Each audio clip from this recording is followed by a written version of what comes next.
Okay, everybody, welcome to Journeys. So good to be here with you. We're on our last day, day 10 of our Unity. I was going to do some more with it, but I decided to go ahead and finish up this series, and maybe we'll do a little bit more later on as I think about some of the other things that I think there are applied to it. But I'm excited just to finish up with it to kind of to end where we began. You'll remember that George Q. Cannon said this at the very beginning. I don't know if you remember it, but he says the command to be one embraces all other commands. There's no law, statute, ordinance, covenant, nor blessing, but what was instituted to make the saints one. This is the ultimate end of the great plan of salvation. So it's something that we're all really need to strive for. We have to actually, I think, in unity, want to be one with our Heavenly Father and our Savior, Jesus Christ. And the Savior, and ultimately, that's what he was praying for, that we would be one with them. But in the end, that means that we need to become like them, right? We have to get intentionally engaged in the process of seeking for and working for the characteristics of becoming an eternal being.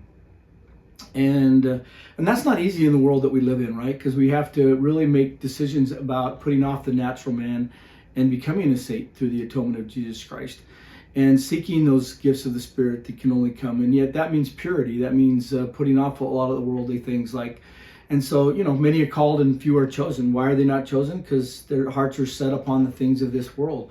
And I think that's probably where it really lies, that we set our hearts upon the things of our Heavenly Father and what He really wants for you and I. So in the end, what two things would really help us, and maybe some questions that you could ask yourself in this process of things. You remember the quote that I gave to you from Elder D. Todd Christofferson, right? He said, "We will become of one heart and one mind as we individually place the Savior at the center of our lives." That's a deep, profound question. Do you put the Savior at the center?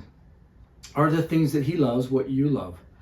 And if He loves ordinances and covenants, which He does, right? That's the last few things that He did before He carried out His atoning sacrifice, right?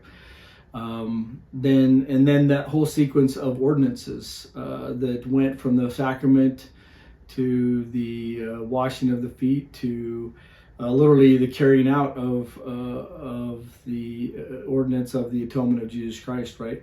That then allowed all of us to have access to His grace and His mercy through repentance, right? Through faith on His name, as we seek to take upon us His name, right? And all that means, which is everything that the Savior has ever done. And that means that we need to do the works that He did, right? To become like Him. And the only way to really do the works that He did, right? Listen to this second thing, center your life on the Savior, right? And learn the things that He knows and what He does in relationship to the Father and the will of the Father. But also to follow those He has commissioned to lead us. I think this is the hardest one in the time that we live in, right? It's super difficult for all of us to follow individuals, but we do it. We do it. It doesn't matter how you look at it. It's the way everything is structured. Whether you're at work and you have supervisors and they're asking you to do things, we all choose to, in our professions and everything else that we do, choose to follow people either sideways around us, sometimes even down below us, right? Because we choose to listen to the wrong spirit often. Maybe not often, but every once in a while when we give in to the natural man. But do we choose to face upwards? Which way do we face? A lot of people find fault with the brother, and well, for heaven's sakes, it's mortality. They they're here in mortality like you and I. They've been given a mortal body, which is limited. They have an eternal spirit and an eternal destiny, and given an eternal call. And our Heavenly Father has given them keys of the priesthood, which allows them to direct the work. Are they going to be perfect in it? No. Yet, as soon as we find fault, we go, it must not be true, which kind of cracks me up, right? You and I, in our process of figuring out our own life, go down roads and realize that may have been not the exact way to do that, and we back up and go down a different road. And the reality is that in the Church of Jesus Christ of Latter-day Saints, like any other church, except for it is the only true church on the face of the earth that is led directly by the Savior, and the Savior allows for agency because that's what He does, so we can learn and grow, right? It's a learning process through everything. And if we would turn unto those, if we would follow those He has commissioned to lead us, then we could begin to really make serious growth, right? We begin to focus on the prophets and apostles and who they are and why are they nearest unto the God and why have they been chosen and what is it they've had to put off and what is their background. If I had one recommendation, it would begin to invite you to study the lives of the prophets and apostles. In fact, I think my next series will be about the prophet Joseph Smith, because I get really, dispensational prophets are special people, but the weight that's put upon them in their dispensation is tremendous. And to see what they do during their dispensation and the things that they've been asked to reveal and the weight that they have to carry and the mantle they have to carry. We just got reminded that from President Oaks recently, right?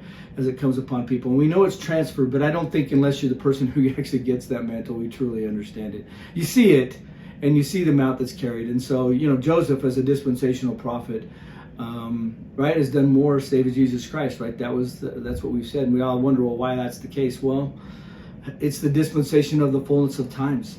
All things are expected to be gathered into one in our Savior Jesus Christ. And so that means as a people, we've got to prepare our people to be gathered into one and to create Zion so that the Savior can come and meet a people.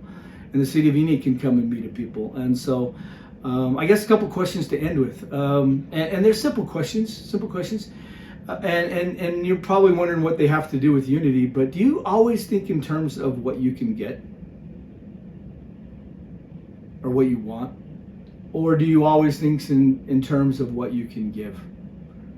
And pointing out towards others. That's simple. Those simple two questions are directional and instructional in relationship to what we want in unity. It doesn't mean it's going to be easy, I found out. But it does mean that we need to reach out and love and care about everybody, no matter where they're at. And I suppose meet them where they're at.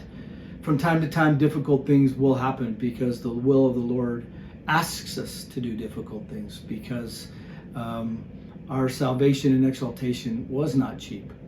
It was paid the best price. It was the best price, our Savior Jesus Christ. He paid it for you and I.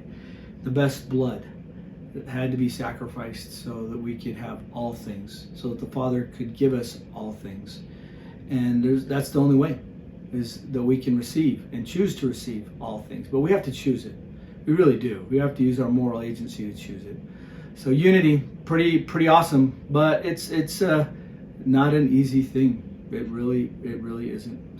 Okay, unity, we could talk more about it. We actually could talk about the city and Zion and what it'll look like and all the other types of things, but I'm hoping you'll become unified within yourself through faith in Jesus Christ and repentance and obedience and keeping the covenants that you've made, and then getting in tune with the Holy Ghost and recognizing and responding to those what the Holy Ghost prompts you to do. But you got to be engaged in the work. It's so vitally important, particularly covenants. Okay, you have a great day. Look forward to moving forward with our next sets, particularly about the prophet Joseph Smith. And I think it's going to be awesome. You have a great day, and we'll talk to you later.